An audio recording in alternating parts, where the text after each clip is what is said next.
जी हाँ, जैसे कि मैंने बताया था पार्ट 1 में अपने लास्ट आपने डिस्कस कर लिया था कि हाइपर कॉन्जुगेशन के कुछ क्वेश्चन डिस्कस किए थे और कैसे इनबिल्ट किया जाता है क्वेश्चन को, कैसे सॉल्व करते हैं, एप्लीकेशन को कैसे कैसे टैकल करते हैं हर एक क्वेश्चन में। नेक्स्ट पार्ट 2 हम ये डिस्कस करेंगे। तो जो हाइपर कॉन्जुगेशन है वो दो अलग तरह के इफेक्ट में डिवाइड किया गया, plus H effect and minus H effect. ठीक है, तब हम ये समझ लेते हैं कि प्लस एच इफेक्ट क्या होता है और माइनस एच इफेक्ट क्या होता है। प्लस एच इफेक्ट क्या होता है, बेसिकली केवल मिथाइल के होने से ही, मिथाइल के साथ अगर कुछ electronegative element, specific electronegative element लगे होते हैं तभी प्लस एच इफेक्ट शो होगा। अदरवाइज बाकी के अगर इलेक्ट्रोनेगेटिव एलिमेंट लगे होंगे तो प्लस एच इफेक्ट या माइनस एच इफेक्ट नहीं होता है। तो पहले से हम प्लस एच इफेक्ट देख लेते हैं। प्लस एच इफेक्ट क्या होता है एक्चुअली मान लीजिए, अगर मान लीजिए आपके पास क्या है, जैसे मैंने अभी बेसिकली कुछ जो बेसिक्स एग्जांपल कराए थे आपके, मान लीजिए यहाँ पे कार्बोकैटायन है जिसके ऊपर प्लस चार्ज है। तो प्लस एच इफेक्ट क्या कौन लोग शो करते हैं, जैसे कि मान लीजिए आपके पास ये लगा हुआ है, ये कंपाउंड शो करेगा, दैट इज मिथाइल। मैं आपको यहाँ लिख देता हूँ प्लस एच इफेक्ट कौन लोग शो कर सकते हैं। ठीक है, आप कहीं नोट कर लीजिएगा। जैसे कि आपके पास मिथाइल हो तो ये भी प्लस इफेक्ट शो करता है। अगर आपके पास CH2 के साथ Cl लगा हो तो ये भी प्लस इफेक्ट शो करता है। अगर आपके पास CH Cl2 हो तो ये भी प्लस इफेक्ट शो करता है। लेकिन अगर आपके पास CCl3 लगा हो तो ये प्लस इफेक्ट नहीं शो करता, क्योंकि इसके पास हाइड्रोजन ही नहीं है। तो ये माइनस एच इफेक्ट शो करता है। वो कैसे करेगा मैं आपको बताऊंगा। तो ये सारे प्लस एच इफेक्ट शो करने वाले फैक्टर्स हैं जो शो कर सकते हैं CH3, CH2Cl, CHCl2। जब तक आपके पास हाइड्रोजन है तब तक आप प्लस एच इफेक्ट शो कर सकते हैं। ठीक है, तो ये बेसिकली इतने कंपाउंड है जो प्लस एच इफेक्ट शो करते हैं। ये आपको पता होना चाहिए। CCl3 ये प्लस एच इफेक्ट नहीं शो करता है। ठीक है, तो चलिए कैसे करता है वो हम बात कर लेते हैं। प्लस एच इफेक्ट कैसे, आपने जो क्वेश्चन कराए थे अभी बेसिकली, तो प्लस एच इफेक्ट से आप उसको स्टेबलाइज कर रहे थे। होता क्या है, वही हाइपर कॉन्जुगेशन, ये वाला कंपाउंड अंदर जाएगा, ये रिंग में इधर रिजोनेट करेगा, ये वाला पार्ट इधर रिजोनेट कर जाएगा। जरा देखिए कैसे हो जाता है। अगर मैं एक ही बार में मैंने सारे काम किए हैं, एक ही बार में मैंने रिजोनेट करा दिया, तो कैसे किया जरा ध्यान से देखिएगा। यहाँ पे किया मैंने, ये डबल बॉन्ड यहाँ पे आएगा, यहाँ पे ऐसे हो जाएगा, ये सॉरी यहाँ पे H आ जाएगा, यहाँ पे H आ जाएगा, ये H क्या हो जाएगा, फ्री हो जाएगा। अगर आप देखें ये वाला बॉन्ड कहाँ रिजोनेट हो गया, यहाँ, ये वाला बॉन्ड कहाँ रिजोनेट हो गया, ऊपर। कुछ इस तरह से स्ट्रक्चर बन गया आपका। ठीक है, हुआ क्या, अगर ध्यान से देखें तो दूसरे तरीके से भी इसको हम देख सकते हैं। सर ये प्लस चार्ज गायब कहाँ हुआ, अब देखो ध्यान से थोड़ा देखना, यहाँ ये इस सेक्शन को ध्यान से देखना। जब मैं यहाँ पे बॉन्ड को रिजोनेट करा रहा था, अगर इस बॉन्ड को आप ध्यान से देखो, इसको मैं अगर इस कार्बन पे ले आऊँ, ये सारा चार्ज का पोलराइजेशन इस कार्बन पे करूँ, तो उस सेक्शन पे क्या होता है पता है, जरा इस सेक्शन में ध्यान से देखिए। यहाँ तो आपका डबल बॉन्ड आया, जब ये वाला डबल बॉन्ड इधर पोलराइज होता है तो यहाँ पे था प्लस चार्ज, और सारा चार्ज इलेक्ट्रॉन जब पोलराइज होगा तो यहाँ पे क्या आ जाएगा, सॉरी यहाँ पे क्या आ जाएगा, माइनस चार्ज। आएगा कि नहीं आएगा, बिल्कुल आएगा, क्योंकि ये इलेक्ट्रॉन को पुल करेगा ना। ये जो ये डबल बॉन्ड है, ये जब इधर रिजोनेट करेगा तो ये इलेक्ट्रॉन को पोलराइज, यहाँ पे फिर से डबल बॉन्ड करेक्टर आएगा, तो पी ऑर्बिट तो पूरे फील्ड है, तो ये वाला जब इलेक्ट्रॉन पोलराइज होगा तो वो अंदर वाले जो फील्ड वाले इलेक्ट्रॉन को वो धक्का देगा, पोलराइज करेगा।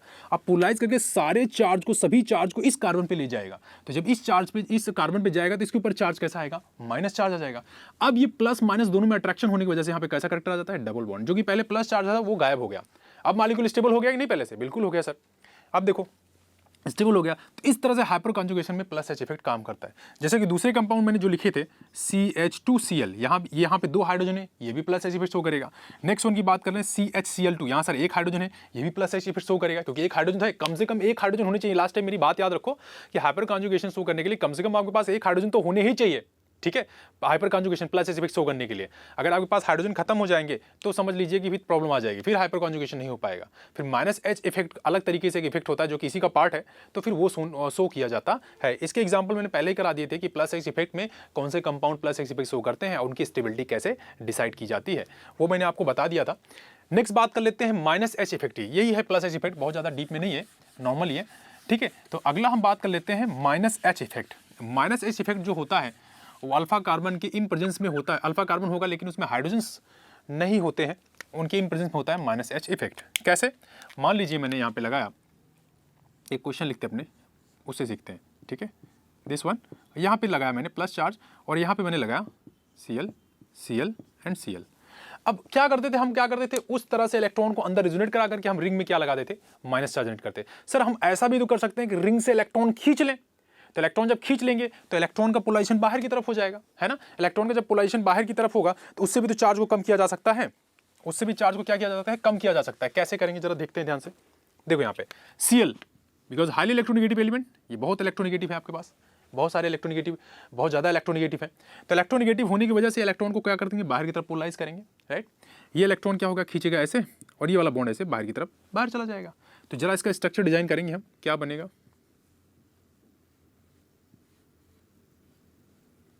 ऐसे ऐसे। यहाँ पे आपके पास क्या है, प्लस चार्ज। अब ये इलेक्ट्रॉन जब बाहर की तरफ जाएगा ये वाला, तो यहाँ पे आएगा आपके पास डबल बॉन्ड करेक्टर, यहाँ पे आएगा Cl, यहाँ पे आएगा Cl, और ये Cl यहाँ से टूट करके बाहर चला जाएगा, राइट। यहाँ से जब बाहर जाएगा तो ये निकल जाएगा, तो यहाँ पे आ जाएगा Cl के ऊपर प्लस चार्ज, ठीक है। रुक जाइए, थोड़ा सा गड़बड़ हो गया।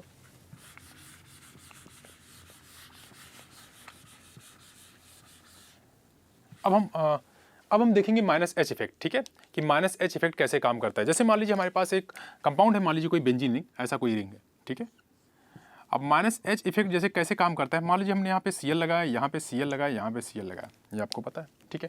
अब Cl लगाने से क्या होता है कि Cl के इलेक्ट्रोनेगेटिव पावर ज़्यादा होने की वजह से कार्बन से ये इलेक्ट्रॉन को बाहर की तरफ पोलराइज करेगा, ये ऐसे पोलराइज करेगा, ये वाला बॉन्ड कहाँ जाएगा, बाहर की तरफ। बाहर की तरफ आने का रीजन सर Cl की इलेक्ट्रोनेगेटिव पावर, Cl की इलेक्ट्रोनेगेटिव पावर ज़्यादा होने की वजह से वो रिंग से इलेक्ट्रॉन को खींचेगा, तो रिंग में इलेक्ट्रॉन डेंसिटी क्या हो जाएगी, आर्थो पैरा पोजीशन पे डिक्रीज कर जाएगी। डिक्रीज कर जाने का मतलब वैकेंट इलेक्ट्रॉन की कमी, क्योंकि ज़्यादा पावर वाला आदमी सारे इलेक्ट्रॉन को लेकर तो जा रहा है, जब वो लेके इलेक्ट्रॉन को जाएगा तो यहाँ पे इलेक्ट्रॉन की कमी हो जाएगी। तो जब आप इसको रिजोनेट करके खींचोगे तो स्ट्रक्चर कैसा डिजाइन होगा, आप जरा ध्यान से देखो, तो आपको ये डिज़ाइन होता हुआ कुछ इस तरह से लगेगा, क्योंकि इलेक्ट्रॉन यहाँ पे कम पड़ गए, ये बाहर की तरफ चले गए, तो ये चीज़ ऐसे, ये ऐसे हो जाएगा, ये ऐसे, और Cl प्लस यहाँ पे इलेक्ट्रॉन लेकर के अपना बाहर चला जाएगा। यहाँ पे प्लस चार्ज आ गया। आर्थो पोजीशन, आर्थो पोजीशन आपको पता है, जो रिंग से कोई भी ग्रुप कनेक्ट होता है उस IPSO पॉइंट के जस्ट बगल वाला कार्बन जो होते हैं ना, जब जो बगल वाली पोजीशन होती है ना, उसको हम आर्थो बोलते हैं, इस वाली पोजीशन को हम मेटा बोलते हैं, इस वाली पोजीशन को हम क्या बोलते हैं, पैरा बोलते हैं, ठीक है। ये तो बेसिक से इन्फॉर्मेशन होती है, ये आपको पता होना चाहिए। फिर क्या करते हैं, ये प्लस चार्ज है, रेजोनेंस की कंडीशन है सर, ये वाला प्लस चार्ज इधर रेजोनेट कर जाएगा, ये प्लस चार्ज फिर से कहाँ चला जाएगा, पैरा पोजीशन पे। तो कैसे बनेगा structure, this one, plus charge यहाँ पे, ये वाला बॉन्ड यहाँ पे, ये चीज़ यहाँ पे Cl और यहाँ पे Cl। इस तरह से हम माइनस एच इफेक्ट को शो करते हैं। तो माइनस एच इफेक्ट केवल CCl3 ही दिखाता है, माइनस एच इफेक्ट केवल CCl3 दिखाता है, क्योंकि इलेक्ट्रॉन डेंसिटी जो कम हो रहा है वो कहाँ पे कम हो रहा है, एक बार आर्थो पोजीशन पे, एक बार पैरा पोजीशन पे। ऐसा CF और CBr में क्या हो जाता है। अगला हम बात कर लेते हैं minus H effect. Minus H effect कैसे काम करता है, जैसे कि मैंने प्लस एच इफेक्ट बताया था आपको, अब वैसे ही एक सेम माइनस एच इफेक्ट होता है। कुछ स्पेसिफिक मॉलिक्यूल्स होते हैं वही माइनस एच इफेक्ट शो करेंगे, जैसा कि आपको पता है, जैसे कि ये कंपाउंड, ठीक है, ये मैंने ऐसे कुछ लिखा और यहाँ पे मान लीजिए मैंने Cl लगाया, ठीक है, दिस वन CCl3, पता चल गया आपको। तो माइनस एच इफेक्ट क्या होता है, यहाँ पे जब Cl आप देखोगे और यहाँ पे क्या लगा हुआ आपके पास कार्बन, तो Cl की इलेक्ट्रोनेगेटिव पावर कार्बन से ज़्यादा होती है, तो इलेक्ट्रॉन को पोलराइज करेगा, तो अगर पोलराइज होगा तो ये बॉन्ड इधर घूमेगा, ये अपने इलेक्ट्रॉन को लेकर के बाहर चला जाएगा। तो जब अपने इलेक्ट्रॉन को लेकर के बाहर जाएगा तो कंपाउंड कैसा डिजाइन होगा, दिस वन, ये डबल बॉन्ड यहाँ, ये डबल बॉन्ड वहाँ, यहाँ पे ये चीज़ ऐसे आएगा, और यहाँ पे Cl यहाँ पे, और यहाँ पे प्लस चार्ज, और Cl अपने इलेक्ट्रॉन लेकर के क्या हो गया, बाहर चला गया, ठीक है, बेसिकली ऐसे। अब ये प्लस चार्ज, ये तो आर्थो पोजीशन हो गई। इस पोजीशन को जब भी IPSO पॉइंट जो ये ग्रुप लगा होता है, उस ग्रुप के जस्ट बगल वाली पोजीशन को क्या बोलते हैं, आर्थो पोजीशन बोलते हैं। उसके ऊपर वाली पोजीशन को क्या बोलते हैं हम, मेटा, और उस वाली पोजीशन को क्या बोलते हैं हम, पैरा। ये बेसिक सी इन्फॉर्मेशन है जो आपको पता होना चाहिए। ये प्लस चार्ज यहाँ पे आया, प्लस चार्ज जब यहाँ पे आ जाता है तो यहाँ पे वैकेंट ऑर्बिट है, यानी कि इलेक्ट्रॉन की कमी पड़ गई, यहाँ पे फिर से ये रेजोनेट करेगा, रेजोनेंस की कंडीशन आ गई, डबल बॉन्ड सिंगल, फिर अनफिल्ड इलेक्ट्रॉन, ये वाला इधर रेजोनेट करेगा, तो फिर से आप इसको डिजाइन करोगे तो ये कहाँ पे चला जाएगा, पैरा पोजीशन पे चला जाएगा। कहाँ पे प्लस चार्ज चला जाएगा, पैरा पोजीशन पे, और फिर से हम इसको ऐसे ऐसे, और ये Cl माइनस तो बाहर था ही, ये आपका बाहर चला जाएगा। तो इस तरह से हम क्या करते हैं, जो CCl होता है वो क्या करता है, Cl जो कंपाउंड है वो इलेक्ट्रॉन डेंसिटी को आर्थो पैरा पोजीशन पे कम कर देता है, डिक्रीज कर देता है, यानी आने वाला न्यूक्लियोफाइल कहाँ जाने वाला है, आर्थो और पैरा पे जाएगा, क्योंकि वहीं पे इलेक्ट्रॉन की कमी है, और इलेक्ट्रॉन को कमी को पूरा करने के लिए न्यूक्लियोफाइल को वहीं ले जाना पड़ेगा, ठीक है। दूसरी चीज़ कि अच्छा, जो ये कंपाउंड होते हैं इसी के साथ हैलोजन के, जैसे कि CF, ये जैसे कि कार्बोनोफुलिन, और ये CBr, ये दोनों compound minus H effect show नहीं करते, क्योंकि CF की जो बॉन्ड स्ट्रेंथ होती है वो बहुत ज़्यादा होती है, और CBr की इलेक्ट्रोनेगेटिव जो डिफरेंस होता है कार्बन और ब्रोमीन का, वो बहुत कम होता है, इलेक्ट्रोनेगेटिविटी का डिफरेंस काफ़ी कम होता है, इसलिए CBr जो है माइनस एच इफेक्ट नहीं शो करता, और CF इस वजह से नहीं शो करता क्योंकि उनकी जो बॉन्ड स्ट्रेंथ होती है वो बहुत ज़्यादा होती है, ठीक है। इस वजह से ये दोनों कंपाउंड ये माइनस एच इफेक्ट शो नहीं करते। जैसा कि मैंने आपको बताया था कि प्लस एच इफेक्ट शो करने वाले कुछ ही कंपाउंड है, वो आप कहीं नोट कर लीजिएगा, कभी अगर मान लीजिए इंटेंस में पूछा जाए। दैट इज, एक तो मिथाइल था ही, दूसरा CH2Cl था, तीसरा CaCl2 था, और CCl3 ये नहीं शो करता, ये this is only show the minus H effect, ठीक है। इसके अलावा दूसरे कोई माइनस एच इफेक्ट शो नहीं करेंगे, ये बात आप हमेशा याद कर लीजिए, ठीक है। तो ये बेसिक फैक्टर से बेसिक टर्मिनोलॉजी थी जो मैंने आपको बताया कि प्लस एच इफेक्ट क्या होता है, माइनस एच इफेक्ट कैसे काम करता है, और जो कुलीन होता है माइनस एच इफेक्ट करते समय आर्थो पैरा पे इलेक्ट्रॉन डेंसिटी को डिक्रीज कर देता है, ये भी बात आपको याद रखना है। अच्छा, अगली बात कर लेते हैं फ्री रेडिकल में कैसे कहानी होती है। जैसे कि हाइपर कॉन्जुगेशन पढ़ ही रहे, तो फ्री रेडिकल में भी देख लेते हैं कि फ्री रेडिकल में क्या फिनोमिना होता है। तो जरा फ्री रेडिकल में देख लेते हैं कैसे होता है।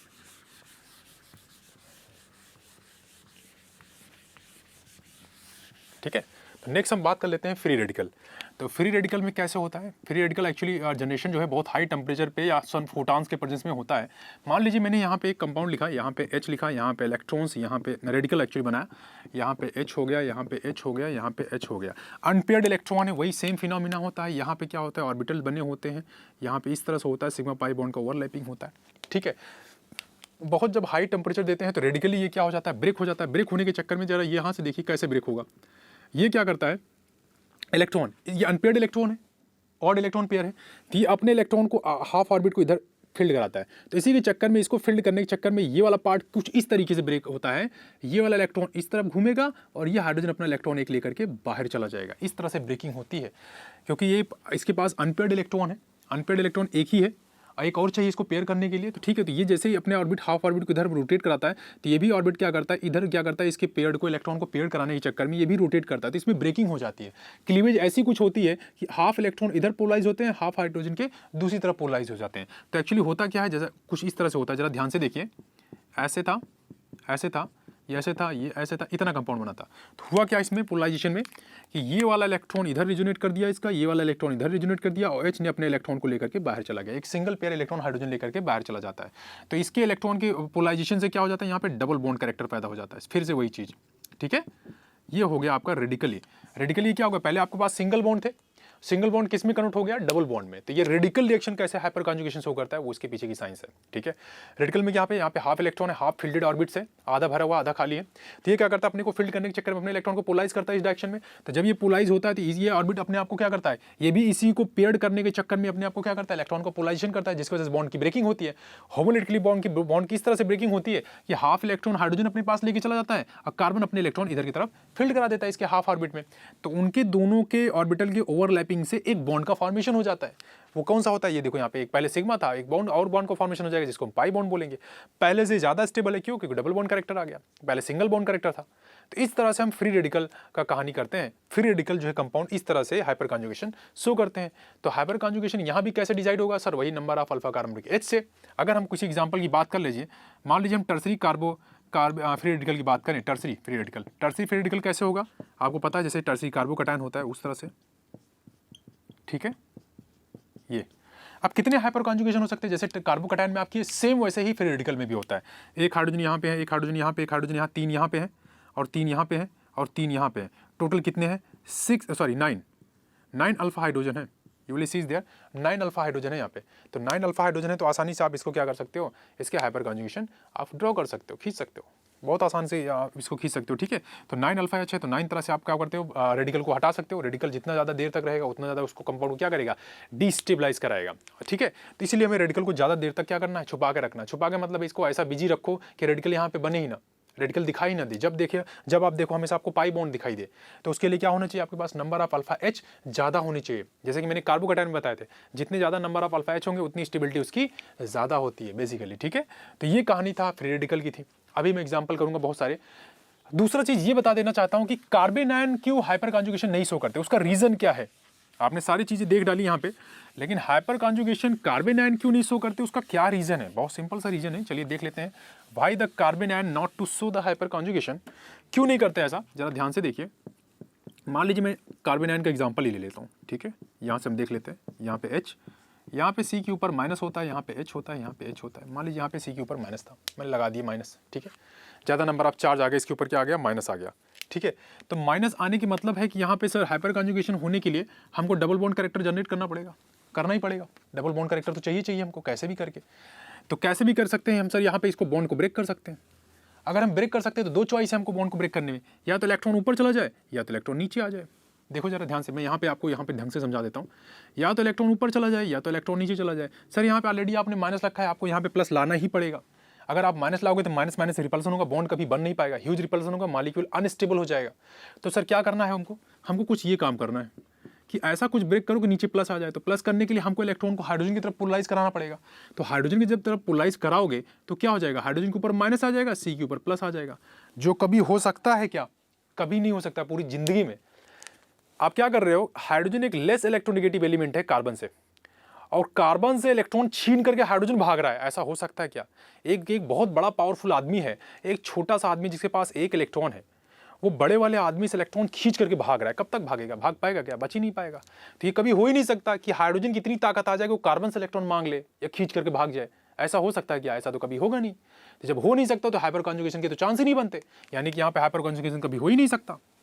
सिंपल सी बात है, हाइपर कॉन्जुगेशन कभी नहीं होगा, क्योंकि हाइड्रोजन कार्बन से इलेक्ट्रॉन लेकर के कभी जाएगा ही नहीं, क्योंकि उसकी पावर ही कम है ना।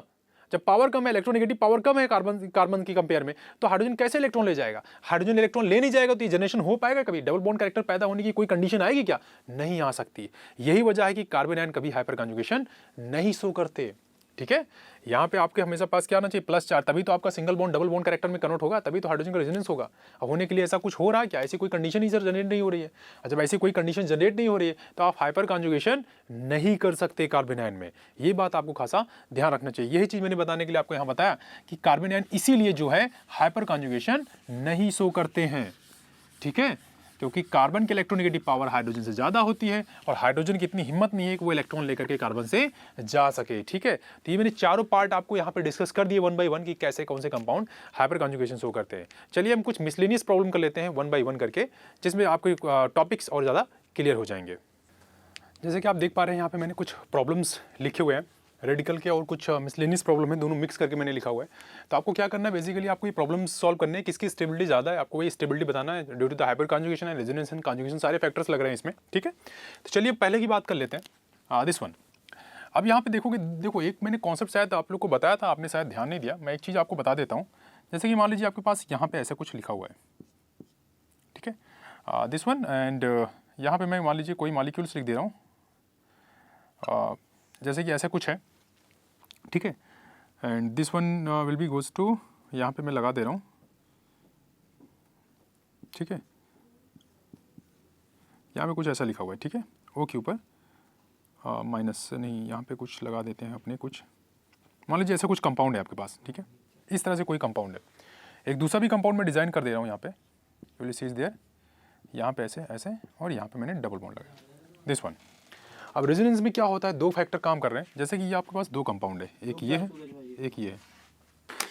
तो यहाँ पे मैं आपको ये बता रहा था कि जैसे यहाँ पे दो तरह के अलग अलग कंपाउंड बने हुए हैं। ठीक है, अब दोनों में क्या है, कॉन्जुगेशन है। जैसे कि आप देखोगे तो एक कॉन्जुगेशन यहाँ से ऐसे हो रहा है और एक कॉन्जुगेशन यहाँ से, दोनों तरफ से कॉन्जुगेशन हो रहा है। तो जब कॉन्जुगेशन दो अलग अलग डायरेक्शन से होता है, एक ही साइड में दो अलग अलग डायरेक्शन से आपका क्या हो रहा है, कॉन्जुगेशन हो रहा है, तो क्या हो रहा है, इसको बोलते हैं क्रॉस रेजोनेंस या क्रॉस कॉन्जुगेशन बोलते हैं। क्या बोलते हैं इसको हम, क्रॉस कॉन्जुगेशन। ये चीज़ हमेशा याद रखना। आधा इलेक्ट्रॉन इधर से पोलराइज हो रहा है, आधा इलेक्ट्रॉन इधर से पोलराइज हो रहे हैं, तो इलेक्ट्रॉन का डिस्ट्रीब्यूशन हाफ हाफ हो रहा है, इसलिए इसको हम क्या बोलते हैं, क्रॉस कॉन्जुगेशन बोलते हैं। ठीक है, अब यहाँ देखिए, यहाँ पे क्या हो रहा है कि सारा इलेक्ट्रॉन कैसे पोलराइज होगा, ये वाला इलेक्ट्रॉन इधर जाएगा, ये वाला इलेक्ट्रॉन इधर जाएगा, ये वाला इलेक्ट्रॉन इधर पोलराइज होगा। तो सारा इलेक्ट्रॉन का पोलराइजेशन क्या हो रहा है, एक ही डायरेक्शन में जा रहा है। देखिए यहाँ से पूरा कॉन्जुगेशन एक साइड में है, तो इसको बोलते हैं एक्सटेंडेड कॉन्जुगेशन। जब इलेक्ट्रॉन का पोलराइजेशन केवल एक डायरेक्शन में होता है, सारे डबल बॉन्ड एक ही डायरेक्शन में लगे हों, उन्हीं के द्वारा कॉन्जुगेशन अगर होता है तो इसको हम क्या बोलते हैं, एक्सटेंडेड बोलते हैं। क्या बोलते हैं उसको हम, एक्सटेंडेड कॉन्जुगेशन बोलते हैं इसको। ठीक है, इसको क्या बोलते हैं हम, एक्सटेंडेड कॉन्जुगेशन बोलते हैं। तो बेसिकली वही फैक्टर यहाँ पे काम करने वाला है। अब यहाँ दोनों की अगर बात करें कि कौन ज़्यादा स्टेबल होगा, सर एक्सटेंडेड कॉन्जुगेशन ज़्यादा स्टेबल होता है as well as cross conjugation. Cross conjugation में क्या होता है, इलेक्ट्रॉन का डिस्ट्रीब्यूशन होता है, जबकि एक्सटेंडेड कॉन्जुगेशन में इलेक्ट्रॉन का डिस्ट्रीब्यूशन नहीं होता है, वो एक ही डायरेक्शन में इलेक्ट्रॉन का पोलराइजेशन होता है। जब इलेक्ट्रॉन का डायरेक्शन एक पोलराइजेशन एक डायरेक्शन होता है ना, तो उससे स्टेबिलिटी बहुत ज़्यादा हो जाती है। जरा यहाँ देखिए, यहाँ पे जो रेडिकल है, इलेक्ट्रॉन का पोलराइजेशन, मान लीजिए रेडिकल इधर गया, ये वाला इलेक्ट्रॉन्स इधर गए, ठीक है, ये वाले इलेक्ट्रॉन्स इधर ब्रेक हो गए, तो इलेक्ट्रॉन का पोलराइजेशन पूरा सिस्टम में यहाँ से यहाँ तक हो रहा है। लेकिन यहाँ कॉन्जुगेशन कितने हैं, यहाँ तक, यानी यहाँ पे सरफेस एरिया काफ़ी ज़्यादा कवर हो रहा है ड्यूरिंग द रेजोनेंस। ठीक है, लेकिन यहाँ पे तो ऐसा हो ही नहीं रहा है। तो इसमें इन दोनों में ज़्यादा स्टेबिलिटी किसकी होती है, इसकी हो जाएगी। ठीक है, इसकी बात कर रहे हैं सर, अल्फा कार्बन पे H से हाइपर कॉन्जुगेशन, कितने अल्फा कार्बन H आप कनेक्ट कर लो, अल्फा अल्फा अल्फा, 2 + 2 + 1 कितने हो जाएंगे, 2 2 4 1 5, 5 अल्फा H। यहाँ पे कितने हैं, एक यहाँ पे, 2 यहाँ पे, 2 + 1 कितने हो गए, 3। तो स्टेबिलिटी ज़्यादा किसके हाइपर कॉन्जुगेशन ज़्यादा स्टेबल होंगे, जितने अल्फा कार्बन पे H ज़्यादा होगा, तो इसके 5 है। बस सिंपली बहुत सिंपल सा क्वेश्चन है, अल्फा कार्बन पे H कैलकुलेट करना है। इसकी बात कर लें तो अल्फा कार्बन पहले देख लो कितने हैं, इतने, 3 यहाँ पे, 3 यहाँ पे, 1 यहाँ पे, 3 + 3 6 + 1 7, 7 अल्फा H यहाँ पे है। यहाँ पे कितने, यहाँ पे एक ही अल्फा H है। ठीक है, और यहाँ पे कितने हैं, alpha H alpha H alpha, 2 + 2 + 1 5। किसकी स्टेबिलिटी ज़्यादा होगी, अगर मान लो इसको A नाम दिया, इसको नाम मैंने दे दिया B, इसका नाम दे दिया C, राइट। तो क्या हो गया, A B C में कैसे करेंगे, A B एंड सी। तो 7 है तो ए की स्टेबिलिटी ज़्यादा हो जाएगी, फिर सी की हो जाएगी, फिर बी की। जैसे आपके अल्फा कार्बन पे एच आएंगे वैसे उसकी स्टेबिलिटी भी होती है। This one carbocation, 2 phenyl group लगे हुए, 2 बड़े बड़े फिनाइल, यहाँ पे एक ही फिनाइल ग्रुप होता है और ये माइनस साइन इलेक्ट्रॉन को विड्रॉ करेगा, खींच लेगा। तो इलेक्ट्रॉन यहाँ पे पोलराइज करेंगे, यहाँ पे इलेक्ट्रॉन पोलराइज खींचेंगे, इलेक्ट्रॉन को क्या करेंगे, खींचेंगे। तो यहाँ पे वैलेंस इलेक्ट्रॉन है ही नहीं, तो ये दोनों माइनस आई ग्रुप क्या करेंगे, इसको यहाँ पे स्टेबलाइज कराएंगे। बल्कि ये फिनाइल कार्बोकैटायन है, फिनाइल कार्बोकैटायन क्या होते हैं, ज्यादा स्टेबल होते हैं, ठीक है। तो यहाँ पे एक फेनिल है, यहाँ पे कितने फिनाइल, फिनाइल का मतलब होता है बेंजीन, जैसे एरोमेटिक जो रिंग होता है ना उसको फिनाइल बोलते हैं। तो यहाँ पीएच शॉर्ट फॉर्म में, तो 2 फेनिल ज्यादा स्टेबलाइज करेंगे बजाय सिंगल फेनिल से, तो ये वाला क्या हो जाएगा, ज्यादा स्टेबल होगा। इन दोनों में देखो ये क्या कंडीशन है, क्या रेजोनेंस की, ये कंडीशन होगी क्या रेजोनेंस की, नहीं हो सकती सर। डबल बॉन्ड सिंगल, उसके बाद आपके पास प्लस चार्ज होना चाहिए या फिर माइनस चार्ज या फिर रेडिकल या फिर कार्बोकैटायन। यहाँ पे बीच में सर एक कार्बन आ गया, इसी की वजह से सारी प्रॉब्लम आ गई। लेकिन यहाँ क्या हो गया, फेनिल, फिर उसके बाद कार्बन में plus charge, phenyl carbocation is highly stable. यहाँ तो आपका रेजोनेंस ही नहीं हो रहा है, डिस्टेंस बहुत ज़्यादा है, तो इसकी स्टेबिलिटी ज़्यादा हो जाएगी। यहाँ पे ये रेजोनेंस है क्या, नहीं है sir. Double bond single, single plus charge, double bond single plus charge, sir ये रेजोनेंस की कंडीशन है, ये कंडीशन नहीं है। आपके पास डबल बॉन्ड सिंगल, उसके बाद अगले कार्बन पे उसी पे प्लस चार्ज या माइनस चार्ज या रेडिकल कुछ होने चाहिए, डबल बॉन्ड होना चाहिए। लेकिन यहाँ तो डबल बॉन्ड 2 बार आ गए, ठीक है। तो ये कंडीशन सेटिस्फाई नहीं करेगी, तो इसमें रेजोनेंस कहाँ से होगा, तो जिसमें रेजोनेंस होगा उसकी स्टेबिलिटी ज़्यादा, जिसमें रेजोनेंस नहीं है उसकी स्टेबिलिटी कम होगी। तो ये था पूरा आपका हाइपर कॉन्जुगेशन का कॉन्सेप्ट कि कोई कंपाउंड कैसा स्टेबल होता है। बहुत सारे कॉन्सेप्ट, बहुत सारे फैक्टर्स काम करते हैं किसी भी कंपाउंड की स्टेबिलिटी को लेकर, चाहे हाइपर कॉन्जुगेशन की बात करो, चाहे इंडक्टिव की बात करो, चाहे मेसोमेरिक। जब मैं सारे इफेक्ट करा लूँगा तो सारे इफेक्ट को एक साथ अपने क्वेश्चन में इनबिल्ड करेंगे कि किस में मेसोमेरिक लग रहा है, किस में हाइपर कॉन्जुगेशन, किस में रेजोनेंस लग रहा है ना। तो ये सारे एक साथ अपने देखेंगे कि कैसे हर एक कंपाउंड में कैसे स्टेबिलिटी काम करती है। और दूसरा, और हर एक कंपाउंड में अलग अलग स्टेबिलिटी लगा के उसकी स्टेबिलिटी को, क्राइटेरिया को डिसाइड करेंगे कि डिक्रीजिंग ऑर्डर, इंक्रीजिंग ऑर्डर कैसे हम सोच सकते हैं कि किस में रेजोनेंस को प्रायोरिटी देंगे, किस में मेसोमेरिक को देंगे, या फिर किस में इंडक्टिव इफेक्ट को देना है, कहाँ पे हाइपर कॉन्जुगेशन देना है। तो ये सारा चीज़ें हम 1 बाय 1 नेक्स्ट सेशन में जरूर करेंगे। आज का सेशन यहीं पे कंप्लीट होता है। आप इस जितने डेटा बनाएंगे, जो भी क्वेश्चन मैंने कराया उसको आप अपने कॉपी में नोट करके फिर से प्रैक्टिस करते रहिए। आज का सेशन यहीं पे कंप्लीट होता है, तब तक के लिए bye bye and take care.